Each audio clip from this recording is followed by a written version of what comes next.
Ladies and gentlemen, please welcome the Roseville Wrecking Ball. The Roseville Wrecking Ball.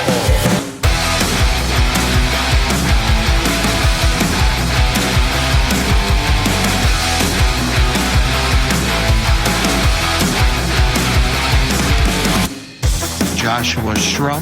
He is a very talented steward, very knowledgeable. The Roseville Wrecking Ball. This is one of those podcasts where I listen to every episode. I love what he's putting out there. The Roseville Wrecking Ball. Josh Shrum. Parcels of knowledge. Does a fantastic job with that podcast. The Roseville Wrecking Ball. He is an Article 8 scholar, and thank God. We need Article 8 scholars right now. Tune into the Parcels of Knowledge podcast while you're on the route. That's the mailman's playbook, brother.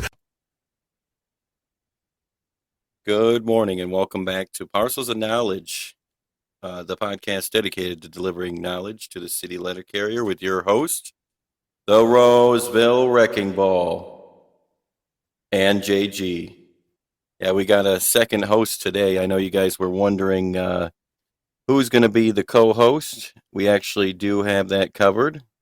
My curiosity is killing me just like a cat would be killed. That's going to be Yeah. Jamie Gregory. Before we go any further, we're just going to let him introduce yourself. Would you like to do that, Jamie? Yeah, my name is Jamie Gregory, as somebody else likes to say, the minion from the Old Dominion. Yeah, I'm a steward out of Branch 2819, and I'm hoping to bring some of my written reporting to actual reporting on a podcast verbally. So I'm glad to be here and hopefully help out in any way I can. Yeah, he beat another 50 applicants. We put them through strenuous testing, and he came out on top. No, I'm just joking. But this guy he really is a great person. He has the capability of doing anything he puts his mind to. He's a great union activist, and I think it's going to be amazing having Jamie on the team. That being said, he's just going to be a permanent co-host. Sometimes we're going to do episodes together. Excuse me. Sometimes we're going to do episodes separately, and I hope to get more people on board, potentially give next generation carriers a run for their money, because I think their unique position is a good idea. Having a lot of people involved. And then, it's really important people remember this is why you always ask somebody how much money they're willing to take to let you do things. Everybody has a price. And luckily I found Shrums. So, if you want a third co-host, there's a number out there, just like we say with management, and you can find it. That's funny. Yeah, that price is like zero.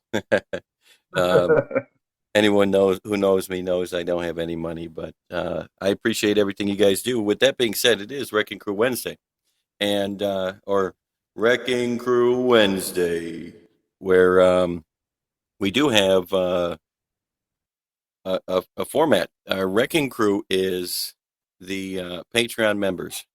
If you find that you feel that this podcast provides you value, you're welcome to provide that value back in the amount of $1 to $50 a month.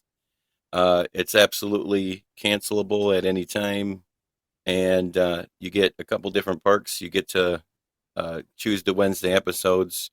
You'll be recognized every Wednesday, and also you can be invited to the roundtable we have once a month. And just like always, we have grown in numbers. And now we are up to 40 members strong. If you'd like to join, check out the description. I am in a new hosting for the podcast, which I'll talk about later, but that I imagine I can still put it in the description. This will be my first episode under the new host, so we'll find out. But it's patreon.com/parcels of knowledge, and anybody can become a member if they'd like. But without further ado, let's recognize these badass individuals. That would be Rick Steiner, E.R., Tom Perry, Philip DeGilio, Chris Angeloff, Amy Tyvan, Ryan Ackers, Edmund DeVore, Miziel Guzman, Paul Siranowski, Jamie Gregory, which that's going to come off there pretty soon, Neil Beckman, Shannon Mossbarger, Kenneth Grigsby, Benjamin Chalhaas, Joni Weber, the Allentown Architect or Still Stacks, Self Care, G Whiskey, Daniel Pitts, Mark Allen Kennedy II, Jason Munn, David Groskoff, Unfortunate VP, Abraham Ascar, Corey Walton, Tyler Christopher, Lino Miranda, Anthony Arthur Robinson, Angel, the activist Obi Tynes, Roxy B, Kathleen Rocky Connors, Kirby Franklin, Omi, Alan Rossi, John Murphy, not that one, Richie Ray, Mike Pieper, and our two new members, the Maoist Mailman and Dorothy. It's good to have you guys on our side. And it's great to have a crew of people willing to get together. It's kind of like a family. So, And John Murphy, I think you have a responsibility to get all the other John Murphys on here too. I'd love to go down a list of John Murphy, John Murphy, John Murphy. So especially after meeting at the convention. So John Murphy, if you're listening, get those other John Murphys on here. yeah, that's a great idea. Yeah, there's like 7 of them in the post office. But yeah, it's I appreciate everything you guys do for us. And also, just a friendly reminder, we have Sean Boyd coming on Saturday. We're going to interview him for his candidacy for health and safety. And you could send any questions you have. I only got a handful, maybe 25. I need more. Send me some questions. I need some good ones. I don't even know if the current ones overlap. So there's a possibility that we might not even have 25 so far. So please send in some questions. I'm sure it's going to be a pretty fun interview. And yeah, it's RoosevilleWreckingBall@yahoo.com.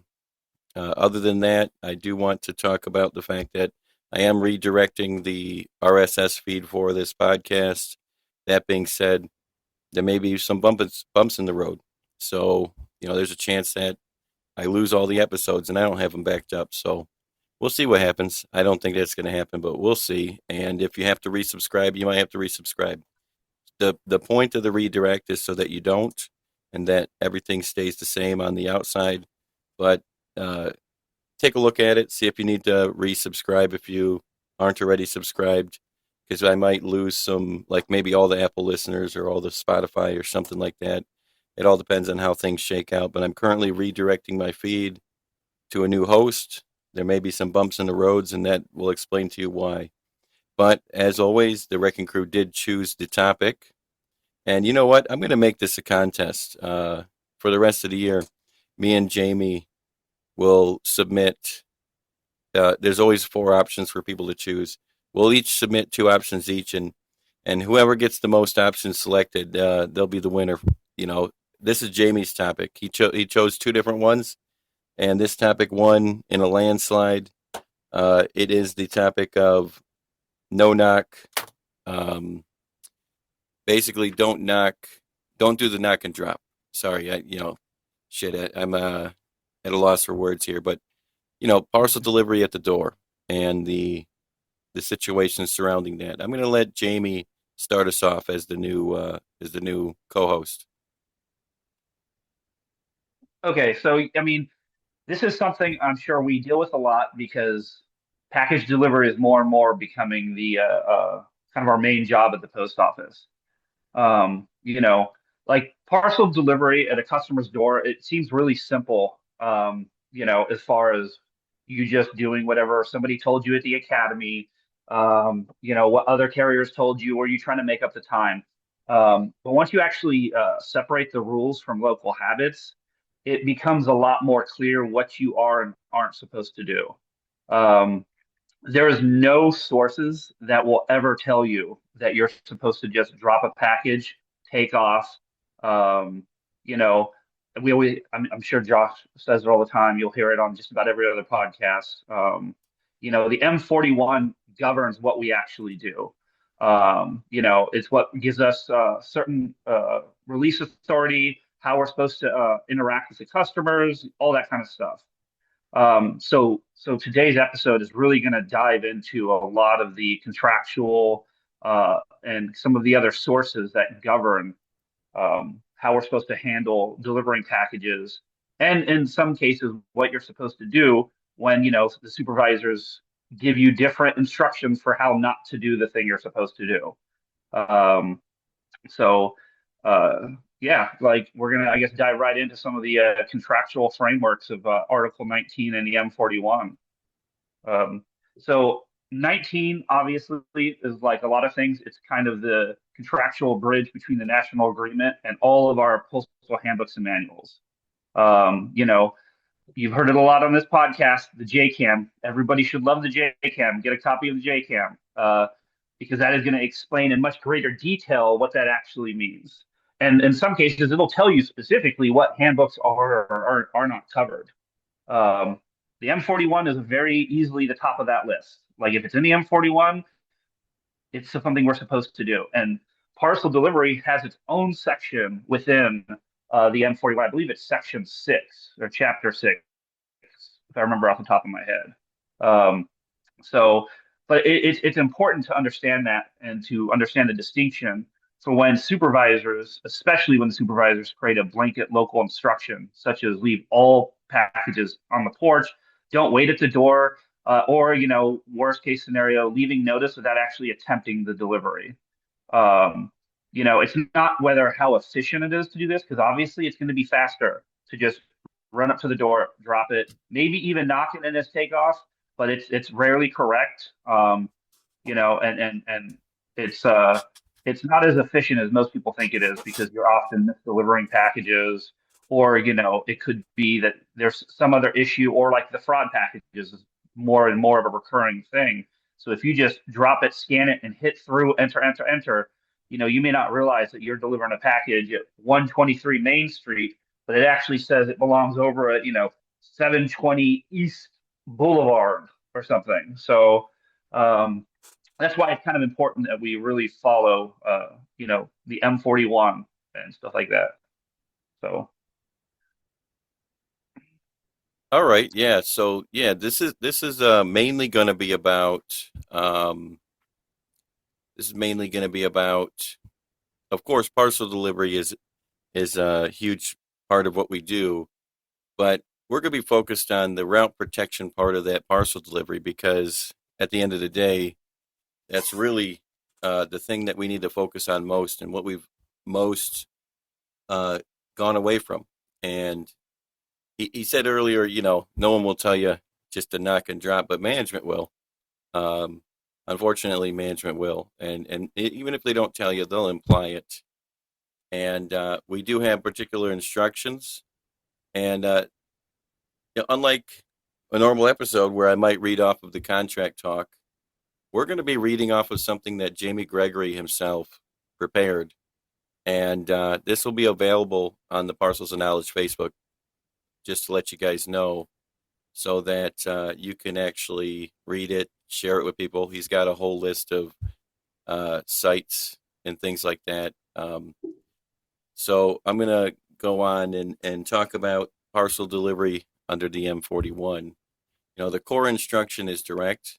The M41 section 322.31 provides that when a parcel will not fit in the customer's mailbox or parcel locker, an attempt must be made at the customer's door. That's knocking at the door. And that includes every customer. There are particular rules when it comes to CBUs where it doesn't fit into the parcel locker as well. Section 631.1 instructs the carrier to determine whether someone is available by ringing the doorbell or knocking. The following subsection begins with the carrier acting while waiting for a customer to respond and directs the carrier to scan the item and determine the applicable services or endorsements. The delivery scan, therefore, does not replace the door attempt. It records what happens as the carrier performs the required work. There is no universal stopwatch. rule, such as 10, 20, or 30 seconds. During tie wrap, they said you have a minute per parcel, and that's not a standard. There is no street standard. So that was just something they did during tie wrap. Get that out of your head. And it's not out of management's head. They're going to be repeating that phrase. You have 1 minute for parcels. It's not true. So Till the day we it, die. yeah, it takes what it takes. Yeah. The M41 assumes a period in which the carrier waits for a response, but does not define it numerically. A 2018 Tennessee Step B decision discussed below, it's in the report, used the phrase reasonable amount of time when resolving a grievance over an instruction to knock and immediately leave. That case-specific formulation is more supportable than inventing a national number that does not appear in any sort of handbook or manual. Yeah, it's important you remember this for the especially when nobody responds. One of the no response decisions depends on the mail piece and the authority to leave it. Kind of talking about whether you're at a CBU, whether you're at the actual door, or if you're by the street. M41 sections 322, 311, and 312 distinguish the packages that the carrier is authorized to leave from packages that require another attempt or a notice. Which is one of the importances of actually going to the door, knocking and waiting and looking at the package to see if you need those things.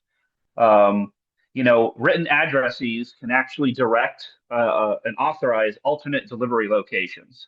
And the domestic mail manual also separately defines the carrier release endorsement for eligible packages.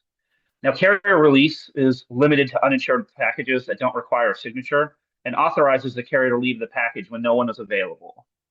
The endorsement answers what may occur after no response. It does not erase the initial door attempt language for an oversized package. And this is one of the biggest things I've dealt with management when they say, "Hey, Amazon, you can just drop it and leave it. It says right there, it's authorized for carrier release." And I'm like, yes, but it does literally talk about, if no response, carrier leave if no response, which means the package itself is telling you if you've attempted to give it to somebody and nobody is there, then you're authorized to leave it. And for packages that aren't authorized to be left, the M41 establishes different follow-up procedures based on whatever circumstances and services are involved. Obviously, if it's certified or registered, your express mail. Sometimes we have I think was it 21 and above, especially for a lot of the vape products. And those are things we're supposed to follow. In other situations, including the insured or signature required items, when a carrier knows that no one is normally available, which for many of us, if you've been on a route long enough, you know what vehicles people have, if somebody's usually chilling by the front door. In those situations, you still want to knock and make the attempt because maybe somebody's home, but you're probably not going to maybe wait there as long as you normally would because you know that there's nobody here. So you're just going to either use the PS Form 3849 and leave it, or you're going to put it somewhere safe, out of eye line or whatever it is based on the endorsement. So the practical lesson is that non-signature does not mean is not a complete delivery rule by itself. For your parking loop routes, especially with heavy packages and for safety, the M41 also recognizes that these methods and different characteristics matter. Section 323.3 addresses parking loop delivery and allows the carrier to determine whether someone is available while actually walking to deliver the mail, going by, checking first, to see if somebody's there, and then looping back. So it's important to kind of look into these things and see what options you have, especially when you're doing inspections, because how you do things can matter how they try to take it away. I just want to inject something here. He mentioned that, leaving things in a secure location. That is the whole point of this process. Management at one point in time, back in the day, when parcel delivery was less common, as a security measure, they put into the handbooks and manuals that if we're going to deliver this package and it does not have the endorsement for left if no response, well, then we're not going to leave it in an unsecure location because we could be liable for the theft of that or the damage of that. So, in fact, the handbooks and manuals, when you look at the cited sections, I'm sure it's within the cited sections that Jamie's been mentioning, it actually lists porch as an unsecure location. So that's very much often where we leave things. So it's really defined by the carrier, and it's really going to be a gray area that you want to err on the side of safety, because if it's raining, well, that's unsecure because it could get the package wet. If it's, there's a lot of different circumstances where you probably should not allow the package to be damaged or possibly stolen. And that's why this process exists. It's important to understand that where this came from, our foundation, and why we're doing it. Because in the national agreement, technically, there's a employer claims, there's employee claims. On the side of the employer, they can make claims where you have negligent, where your negligence caused an issue with damage or theft. And in that it says where essentially if you observe negligence in your duties when it comes to delivering packages, that's the only situation where you're going to be liable for that theft or damage. Well, it's obvious that it's negligent to not follow the handbooks and manuals. If you know better that you shouldn't leave it in an unsecure location, it's going to make management have a good case against you to charge you for that item or potentially discipline you. And I'm not saying it'll stick, but absolutely, it's something to think about when we're deciding whether or not this is a secure location to leave a package. I'll leave it back to Jamie. Yeah, that's actually something I dealt with back when I was a rural carrier, actually, back when, the express times really mattered. And that's how I learned that the post office could try to come after you to say, hey, you owe us money, because essentially what happened is the express arrived late. And I'm sure we all know that supervisors and management will do all kinds of tricky things. And sometimes when express would arrive late, they would change the times in the scanners. So when they scanned using the old scanners, it would show a different time.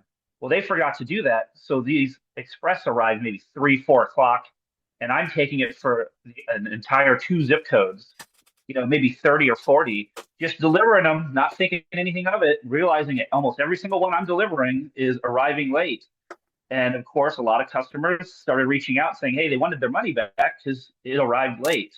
And even though in that situation, even within them trying to get this, they basically admitted what they had been doing in the past, which is why it died pretty quickly once the steward was like, hey, you understand it. You just admitted that you basically screw with the times. And so they dropped it, but it was my first, time really realizing they can come after you if they really want to. Now, obviously, like a lot of things, it would require a lot of work on management, and they're not great at it. But yeah, so I guess going into M1239, because we love M documents. If you're a steward, you love when you find an M document of literally whatever it is you're trying to grieve. So, and one of the most useful in this is M1239, which is from July 25th, 1995. And it involves the practice by management that required carriers to leave non-accountable packages at an address when the customer was unavailable. Now, the practice had been discontinued, so the grievance, they kind of became moot, but they still agreed that in the future, any tests requiring notice to the National Union and a permanent adoption of such a practice would have to actually require them changing, the applicable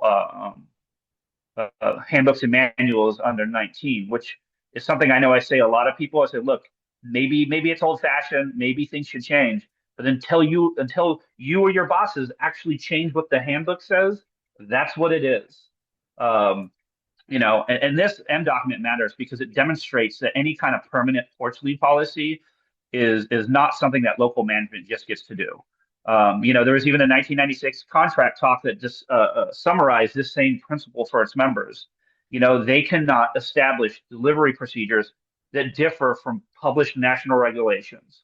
And obviously this predates some of the current scanner technology and some of the growth of Amazon and things like that. But it doesn't mean it changes until management changes these books every couple of years. They changed the M41, I think, 6 years ago. Amazon was very much here at the post office. They could have taken that little bit out or negotiated with the union for it. So yeah, it's just Yeah. Yeah, it's if you go to Jamie Gregory's report that will be posted on the Parcels of Knowledge podcast, just to let you guys know, he's going to go over STEPI decisions that are related to this. Just remember that STEPI decisions are not precedent setting at any installation other than the one that it came from, but they are very good to look at. And also, not only are they good to look at, but also they can be included for persuasive value if you really want to put it in there. For that reason, I'm going to skip over that to give you guys an incentive to go ahead and check out the report. But parcel procedure is also route work. A door delivery can require travel to the door, a dismount, walking, knocking or ringing, waiting, scanning, interacting with the customer, completing a notice, handling a heavy item, or returning for a second attempt. Those minutes are part of the actual workload of the route. As parcel volume has increased, the route protection consequences of performing or skipping, lack thereof, those tasks have increased with it. Consequences are very important to understand, and I think that this is something that has devastated the city carry craft. Jamie Lum's March 2012 postal record column, "You Gotta Knock on the Door," which for those folks who are in Roseville, that's exactly what I named the article I wrote. So you might be familiar with that. But it remains one of the clearest NALC explanations of this point. He reviewed the M41 parcel rules and the M1239, as previously discussed. He discussed the risks of leaving parcels contrary to postal regulations and specifically told carriers to account for the additional delivery time when completing PS Form 3996. The article turns a customer service procedure into a route protection principle. When a handbook requires work, the time belongs to the route. And it's time to return this business to one of service again, because we're not the postal business, we're the postal service, and management's pushing us more and more. You're going to get pushback.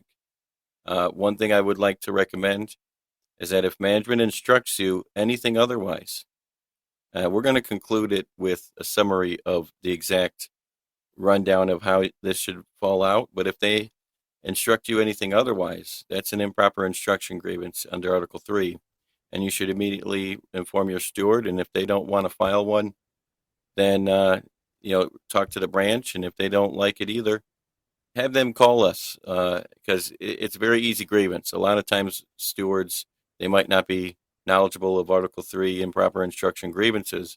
They're very simple and they're very important, because if they're giving us the wrong instructions, if they're giving it to you, they're giving it to other people. They're the ones devastating the craft when they're giving you these improper instructions. And I've had times where, because it's not what you know, it's what you can prove. So I've had times where I had a supervisor with me on a 99 give me an improper instruction specifically about this item here, where he told me, you need to just knock and drop instead of do the entire process. I asked him, are you sure? Because that's grievance. And he said, yes.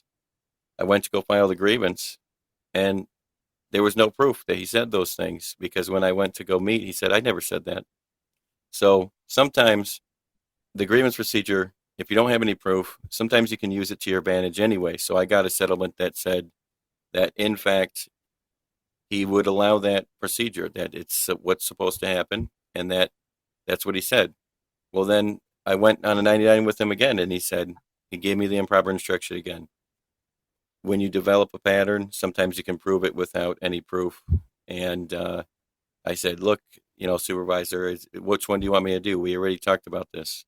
And just make sure you confront management whenever they're doing anything wrong. and definitely make sure that you're doing the job to the best of your ability. But, the warning resurfaced in August 2025, the warning of the importance of this don't knock and drop in the Albany branch item by Norris Beswick. Don't give yourself a pay cut is what he titled that. After route adjustments eliminated 16 routes, he used parcel delivery as an example of how inherited shortcuts can remove real work from route evaluation. His point was practical rather than contractual. A carrier who scans and leaves a parcel without performing the required door procedure may be giving away route time that the craft later has difficulty recovering. Scanner data makes accurate work methods more visible. A November 22 branch item from Knoxville and Minneapolis emphasized carrying the scanner, scanning parcels at actual delivery points, and recognizing that breadcrumb data can be used to reconstruct street activity during route evaluation. NELC's 2018 load truck guidance likewise reported that the USPS headquarters did not consider the scanner feature a replacement for M41 parcel rules. The underlying loading and delivery requirements still applied. Technology records records the events, but it does not rewrite the handbook. The same route value principle appears in M1885. The NALC's August 2017 contract talk discussion of labor distribution codes. Parcel assistance provided to a city carrier remains street time attributable to the route and should be recorded under LDC 22 rather than a hidden code that removes the work from the route evaluation. Yeah, and real quick before I move on and talk a little bit about some of the safety stuff is think about where you're at. Obviously, we know the areas of a city that, have a lot more high traffic, where there's more theft maybe. And that doesn't mean you don't still follow these procedures in a really safe, quiet neighborhood, because I can tell you that's sometimes the place that porch pirates are going to hit the most because that's where they know the money is probably going to be, where they might see TV sitting out on people's front porch because they're not home yet. If you're in an apartment complex, that's a high theft area. It's very easy. You have a lot of foot traffic, and it's very easy for somebody to reach down, grab something, and keep walking. And I know some people will say, nobody wants us to be knocking on the door, disrupting them in the middle of the day. Sure, in the beginning, I think there's some of that, but I think as you do it more, people get used to it. You also establish a lot of relationships with people, and I'm not saying you stand there and talk for 10 minutes. But it's these little things throughout the day to say, hey, how you doing? Introducing yourself as their carrier. And that can make a huge difference. So there's a lot of things even outside our job, because like you said before, like it's a service, not a business. I mean, obviously we do business things, but it's supposed to be about a service and that what we provide. And part of that means interacting with people, not just dropping it, taking off, and putting the middle finger up as you go, So, the duty to attempt delivery operates within a broader safety obligation as well. You have aggressive dogs, hazardous steps, blocked access, severe weather, which, right now all over the country, everybody's dealing with tornadoes. Pretty soon here, it's going to be hurricane season, I believe. So it's like there's a lot of things that can really limit you trying to safely attempt these packages. In fact, Manny Peralta had a Postal Record article from October 2017 on increased parcel workload, and warned carriers not to block vehicle visibility, to make repeated loading trips when necessary, and to arrange assistance for packages that are too heavy. I have carriers in my office that they have to leave some stuff that's 40 or 50 pounds because they're only 100 pounds themselves. They're not going to be lugging out packages that weigh almost I mean, it'd be impressive, but it sometimes it's just unrealistic. And so it's important to communicate, not just with, the supervisors, some of the other carriers, but occasionally it doesn't hurt to even let a customer know, hey, just letting you know somebody else is bringing your stuff out later.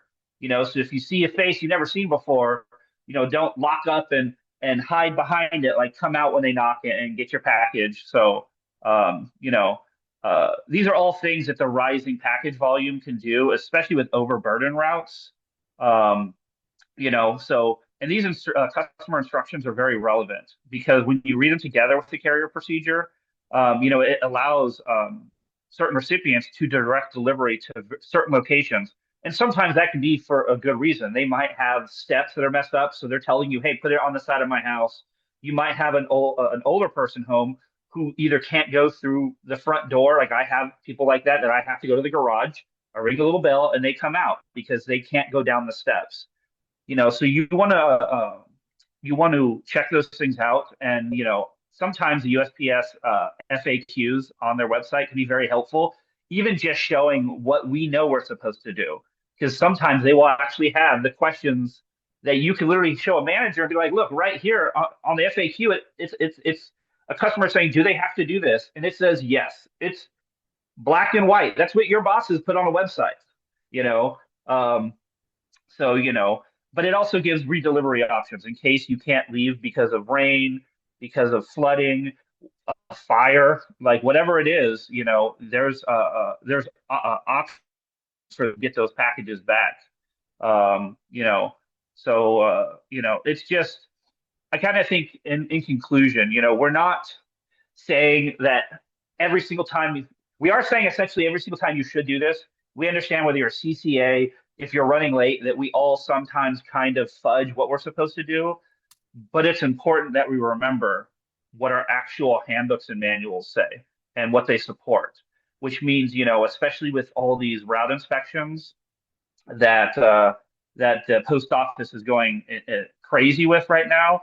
This is literally one of the things that is going to get you some of the most time now that our first class volume has fallen. The other day, I think I had 170 spurs and packages, and a lot of those spurs didn't fit in the mailbox. So that's a lot of extra time from back when some of these routes were evaluated, where it was 20 packages, maybe 30 packages and spurs.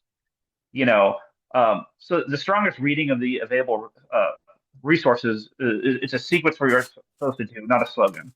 If the package fits in the authorized receptacle, it can be delivered there with the accurate scan. Just like Shrum said earlier, that means it is a secure location, as if that mailbox can close, it's out of eyesight. That's a secure location, not somebody's porch that anybody can see as they're walking by.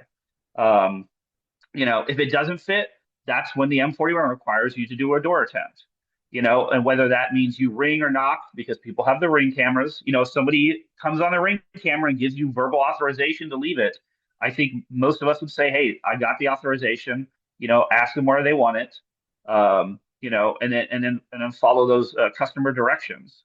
If no one responds, then you need to actually follow through with the second attempt, the nose procedure, and all of that stuff. I vary with my colleague here.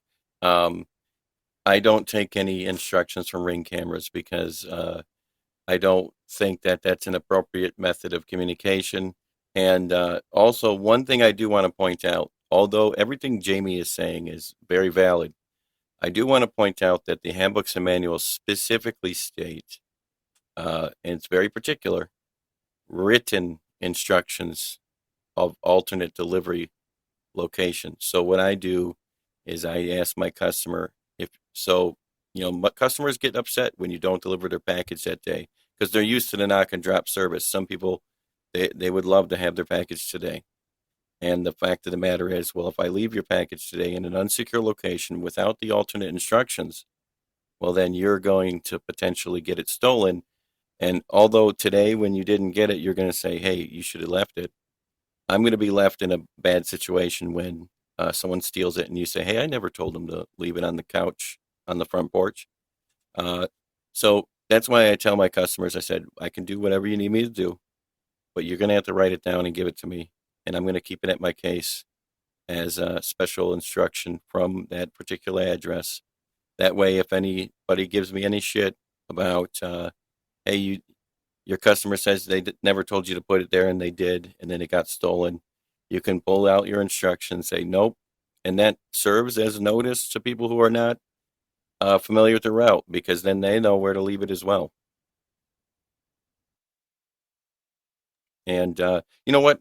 I'm just going to conclude it my own way as well, and then I'll let Jamie wrap it up as well. But um, you know, bottom line, Jamie has wonderfully articulated skills of writing.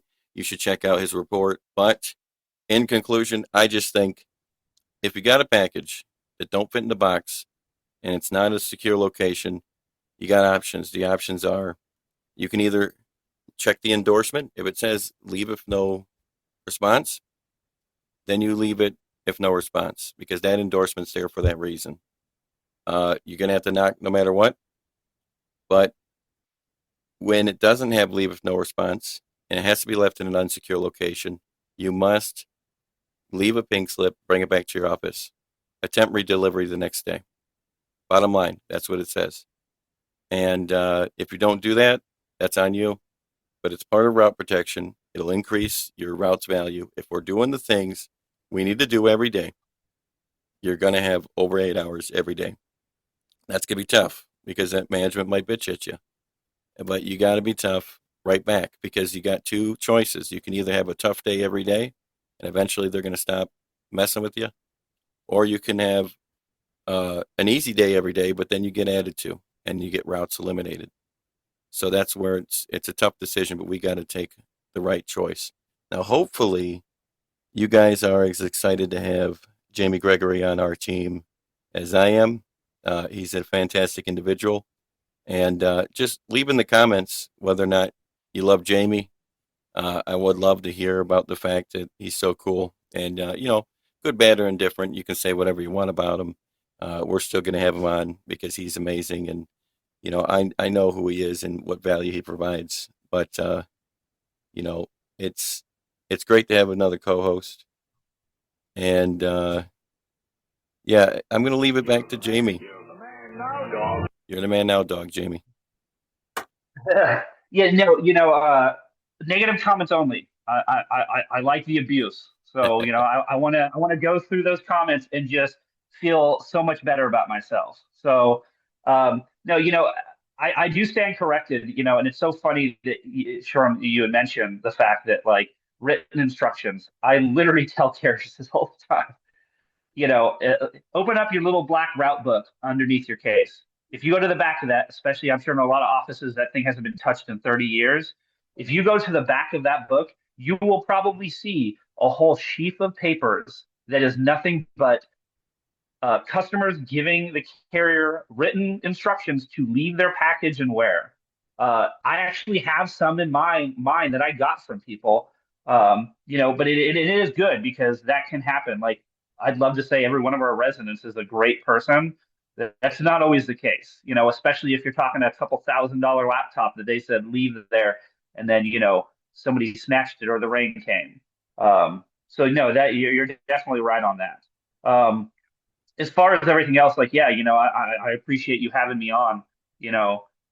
Hopefully I add something to it. Like I think with the knock and drops though, especially this is one of those things that it can offset the loss in mail. And with mail, we hardly had to interact with them because it just went into a mailbox and was gone. But this is really an opportunity for us to build relationships within the community, which is something that we very much need right now with politics and all the other issues going on. Is we need people to see our faces, to interact with us, because those are the people that are going to protect our jobs outside of the post office that we don't have as much of a control over. Whether it's an executive order or some law, those are the people that are going to call our Congress people and tell them, like, keep your hands off the post office, and don't mess with my carrier. Like, so, there's so many different aspects where this can keep your routes from getting, cut up. If you want the overtime, like he said, you do everything, you're going to be doing overtime. I took a route at one point that people were struggling to get done every day, and it was an easy hour just because I actually did everything I was supposed to. And you're consistent. So yeah, so that's what I'll leave you with, because I can just ramble on and on and on, as anybody who's ever seen me text or on a phone call. But I just want to say, like, these things are important to follow. And nowadays we need to be looking for every opportunity to get our routes fairly evaluated. So Yeah. with that, put it back to Josh and say thank you. Well, one last thing. He mentioned consistency, and that was fantastic of him. Oh, yeah! Because consistency is the most important part, because when you're getting your route evaluated, we talk about route protection, we talk about this and that.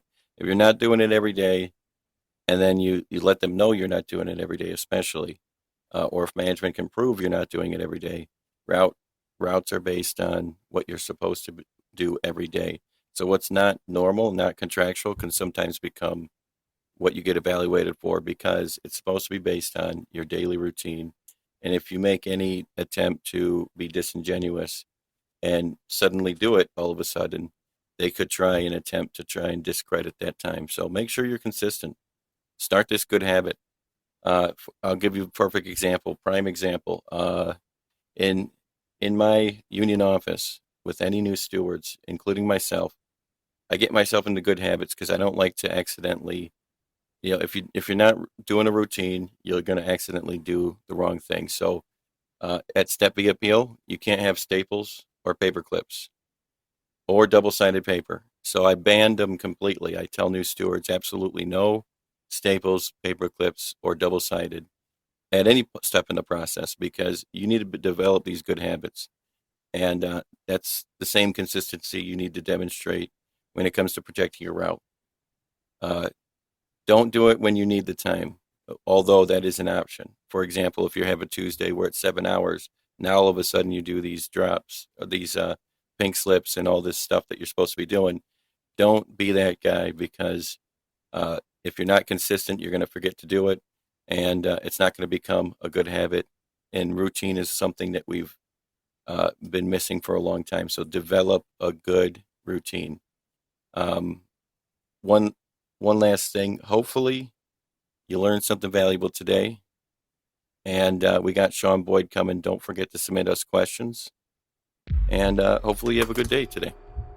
If these guys are getting educated, we will be in big trouble.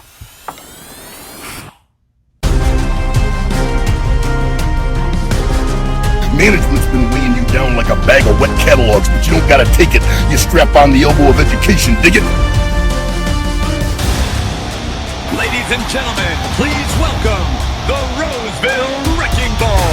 The Roseville Wrecking Ball. The Roseville Wrecking Ball is an Article 8 scholar, and thank God, we need Article 8 scholars right now. The Grievous Genius and the Roseville Wrecking Ball doing amazing work. Tune into the Parcels of Knowledge podcast while you're on the route. That's the mailman's playbook, brother.